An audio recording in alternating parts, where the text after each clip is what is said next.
தென்காசி மாவட்டம் கரிவலமந்தநல்லூரில் கலைஞர் கனவு இல்ல திட்டத்தில் முறைகேடு நடைபெற்றதாக கருப்பசாமி என்பவர் மாவட்ட ஆட்சியரிடம் புகார் அளித்த நிலையில் குற்றச்சாட்டுக்குள்ளான வட்டார வளர்ச்சி அலுவலர் முனியப்பாவே புகார் தொடர்பாக விசாரிக்கும் அதிகாரியாக நியமிக்கப்பட்டதாக கூறப்படுகிறது.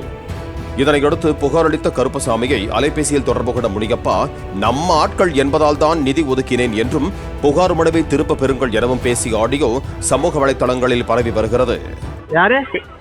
நான் முனியப்பா பேசுறேன். சொல்லுங்க சார்.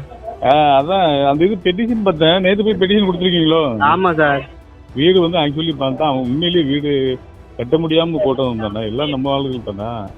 இந்த வீடு சரியாக கட்டப்பட்டுள்ளது, இதுல வீடு வந்து தவறுதலாக கொடுக்கப்பட்டுள்ளது, சரியாக தான் உள்ளது அப்படின்னு வேலை முடியும். என்ன நான் சொல்ல சேர்த்தனா அதை மட்டும் கொஞ்சம் எழுதி கொடுங்க. நீங்க வந்து எழுதி கொடுத்தது சரியாக தான் உள்ளது, தவறுதலாக சேர்க்கப்பட்டுள்ள மட்டும் எழுதி கொடு. பிளே ஸ்டோர் மற்றும் ஆப் ஸ்டோரில் இருந்து பாலிமர் செயலியை QR கோடு மூலம் பதிவிறக்கம் செய்யுங்கள். செய்திகளை உடனுக்குடன் பெறுங்கள்.